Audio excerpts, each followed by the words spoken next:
Now, the National Union of Metalworkers of South Africa, that's Numsa, has filed papers at the North Gauteng High Court to make the government stop load shedding. Numsa blames the government for not moving swiftly and decisively to stop the destructive rolling blackouts that are sabotaging the economy and the people of South Africa. The trade union says load shedding is destroying jobs and livelihoods. Meanwhile, the Health and Allied Workers Indaba trade union, that's HAITU, wants government to compensate the families of people who succumbed due to load shedding-related deaths at hospitals. Numsa spokesperson Phakamile Hlubi-Majola and professional nurse and president of HAITU, Sicina, joins us now to talk about this issue. Good to have both of you. Thanks very much for joining us. Good morning, and thank you for having us on the show. It's an absolute pleasure. Thanks, Rich, and to you too. Phakamile, let me begin with you. And I mean, it would be wrong to not ask you for your reaction. This is obviously court action taking place. The president has now declared a state of disaster. We've also got a minister of electricity that is going to come in. What is your reaction to the announcement from last night? Thank you so much for having us on this platform, Leanne. That's greatly appreciated. And good morning to President Sicina of HAITU. As Numsa, our reaction to this is very simple. We are continuing with our court action. It's very clear to us that this announcement of the state of disaster is nothing more than an attempt to distract from the real problem. And it's not actually going to give us a solution. If you look at what the president said in the State of the Nation address last night, he said the measures they are implementing as far as adding more electricity to the grid, we will only realize those benefits in 12 to 18 months' time. So what then is the purpose of the state of disaster if the electricity that we need is only going to get to us in 12 to 18 months' time? It is our view as Numsa that this load shedding crisis is a manufactured crisis. You call it state of disaster for things like COVID, for things that you cannot control, flooding, earthquakes, not load shedding, which this government has been implementing deliberately and is the result of a decision taken at the highest level not to maintain the coal power fleet of Eskom. Eskom itself has said that if we want electricity tomorrow, then we need to focus all our energies on repairing the coal fleet of the power utility. I did not see any focus on repairing the coal fleet on the power utility. What I heard was a whole lot of discussion and distraction, frankly, in relation to ensuring that the private sector gets even more involved in energy generation, but not enough focused attention on ensuring that the coal fleet of Eskom is operating at maximum capacity. And that is actually the real solution that needs to be implemented today, if indeed we're going to end load shedding in a couple of weeks or months' time. Yeah. All right. Rich, I'm going to do the same to you. I want to get your reaction to some of the measures that were introduced last night and if it affects you and how you guys are feeling about this in any way. It's a disappointing situation. I don't want to lie. Thank you for having us as well. And good evening to everyone who's load-shedded and those who are not load-shedded. It was a very disappointing State of the Nation address, because if you look at it, if you zoom into that State of the Nation, I even went as far as counting how many times did the president mentioned health sector, public health sector in particular, or hospitals. He only mentioned the word hospital 2 times in that State of the Nation address. He didn't say anything about our state or the state of our healthcare system, public healthcare system in particular, that is actually falling apart. It fell apart even before COVID-19. He mentioned a little bit about the devastation and the impact COVID-19 had, but he stopped there, where he was actually supposed to continue and say our public healthcare system is in tatters. We still have apartheid infrastructure that is falling apart. We still have gross shortage of staff, gross shortage of material resources. We're finding ourselves in a situation where we are actually having doctors, nurses sitting at home and languishing there, and they're not shedding as well. He was actually supposed to, I noticed where he was saying we need to look into the impact this load shedding has caused in as far as food production and stuff like that. But why was he quiet? It was a disappointing situation because he was quiet in as far as public healthcare system, the impact this load shedding has. How many patients have died there because of load shedding? How many hospitals are actually, when they are load shedded, public clinics in particular, when there's 2-hour load shedding, there's actually 2-hour load shedding in a healthcare facility. So he was not even clear in as far as saying, we are this state of the nation, the state of disaster, we are going to use it to exempt all healthcare facilities. He is saying, technically, where it's possible, we are going to use the state of disaster to exempt all facilities. It simply means here we are all in for a high jump. Yeah. So, but I was under the understanding that hospitals are exempt from load shedding. Are you still going through load shedding that you know of, that hospitals are still experiencing load shedding?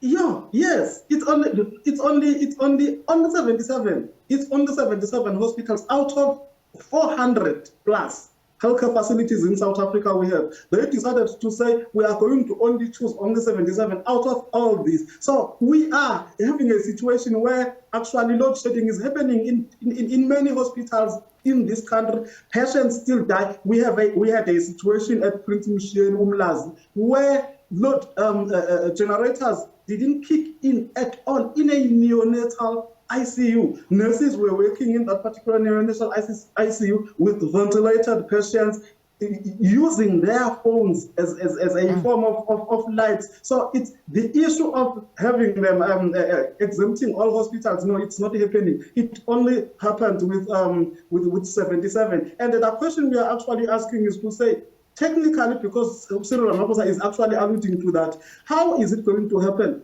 How do you exempt Prince Mshini Umlazi and load shed Umlazi, the township? How do we exempt Chris Hani Baragwanath Hospital and load shed Deep Proof, the township next to Chris Hani Baragwanath? That is where they are playing safe. They are sitting on the fence. Hence, his words were saying, technically, where it's possible, we will exempt all hospitals. It simply means all healthcare facilities. Yeah. It simply means this is likely not to happen. It's not that all of them are going to be exempted. That is why we will also continue in line with Numsa to go to court to say all healthcare facilities in this country must be exempted from load shedding. So Rich, Phakamile, I'm coming to you now about the court because that's a very important part. But Rich, you keep on alluding to the fact that people have lost their lives. Can you very quickly, do you have figures?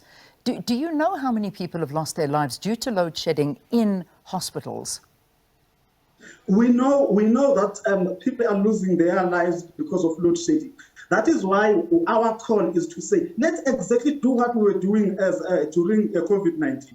COVID-19, every day we were given a statistics to say how many persons have been admitted in relation to COVID-19, how many have succumbed to death. Yes. That is where we are trying to push as a HAITU to the government to say, let's do that in all healthcare facilities. Let's have those statistics to say, load shedding, this is what has actually happened. But we have found ourselves in where we are actually assisting nurses, our colleagues and doctors to write statements in relation to say this patient died because we couldn't divide ourselves into 4 and resuscitate everyone in this unit.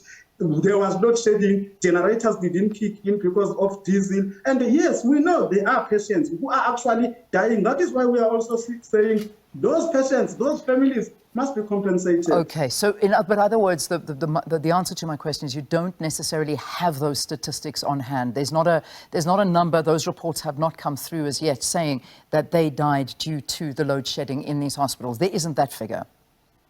No, so far we don't have that. Okay, not a problem. That was, I just wanted to get clarity on that. Phakamile, the court papers have a long list of organizations that are part of this application. Perhaps tell us a few of them. We know we've just heard Rich saying that HAITU are part of this as well. Who are the interested parties that are part of this joint action? And perhaps you can also give us the crux of the actual application that's going through. Yes, indeed, Leanne. So we're talking here a number of organizations, civil society groups. I think even a small business forum has been named as one of the applicants. Numsa, of course, is part of it. HAITU is part of it. Musi Maimani's Build One South Africa, UDM is part of it, SAFTU as well, as well as Action SA I've seen, and IFP and others. At the crux of what we're saying in our court papers, we are requesting we have several demands. The first demand is that they must immediately stop load shedding, particularly on hospitals, and all public health care facilities, on all educational facilities, in order to protect those buildings and those structures and to safeguard education. We are also demanding an immediate halt to any proposal to implement an 18.65% increase on the electricity tariff by NERSA while we are dealing with this court case. Thirdly, we are also demanding, and this for us is crucial, we are demanding all of the agreements that the South African government has signed with any country in relation to agreements that are sort of tying us to conditions where we will stop relying on coal.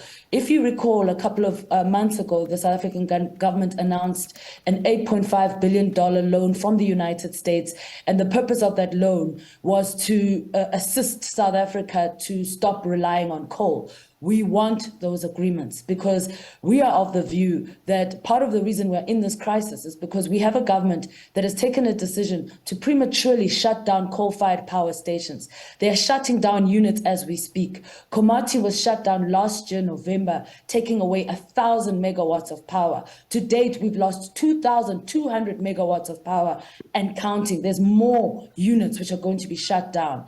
And I mean, last night I was on an interview with Mr. Jacob Maroga, who's the former CEO of Eskom, and he's absolutely clear that the dumbest thing that we're doing in this country today is prematurely shutting down coal-fired power stations when we need coal as a base to drive the economy and ensure regular energy supply. Yes, you can have renewable energy. It's important to have renewable energy, but it is not a dependable form of energy that you can power your economy on. Now, what's very clear is that government state of disaster announcement has been created to fast track more involvement of the renewable energy sector, which, by the way, is not even the solution that we need to end load shedding right now. It's very clear to us that the state of disaster is being used to empower the private sector at our expense. They're not implementing the simple solutions that can end load shedding today. What they're doing is misleading the public into believing that it will take 12 to 18 months for them to resolve this crisis, when all they really need to do is give us a CEO who understands energy, who understands maintenance, who can roll out a proper maintenance program so that we can have power in the short term. Indeed. So we do feel that we have to go to court because we're dealing with a government that frankly has been duplicitous in nature. They've not been honest with us as the public when it comes to this crisis. And we believe that the only way we will extract the truth from them is under oath in a court of law. Yeah. And Phakamile, just a final quick wrap here. 28th of February was when you were saying that you hope it would be heard. Also threats of rolling mass action. Perhaps just give us updates on those timelines and updates on a national action that will be taking place as well. Yes, as the organizations involved in this application, we have said very clearly that we support all pickets and protests by members of the public. In fact, we are encouraged by the fact that members of the public want to participate in protest action. Numsa itself will be in the short term announcing plans for rolling mass action and pickets and protests and marches around this issue. But as we fight in the streets, we must also go to the courts and ensure that the South African public is able to understand the truth about this crisis. We have a government in the form of the ANC, who is the shareholder of Eskom, who are just unwilling to take decisions in our interest. We must understand that this is not new to the ANC. to manipulate a disaster for their own enrichment. They did it with the water protests in the Northwest, if you recall, not too long ago, where deliberate sabotage of water systems was implemented so that ANC officials in that area could benefit from supplying water tankers. This is what we're facing in South Africa today when it comes to load shedding. All right, we've got to leave it there. Thank you. Thanks to both of you. The National Union of Metalworkers of South Africa spokesperson Phakamile Hlubi-Majola and professional nurse and president of HAITU, Sicina. Two unions taking part in the organisation that has filed papers at the North Gauteng High Court to get the state to stop load shedding.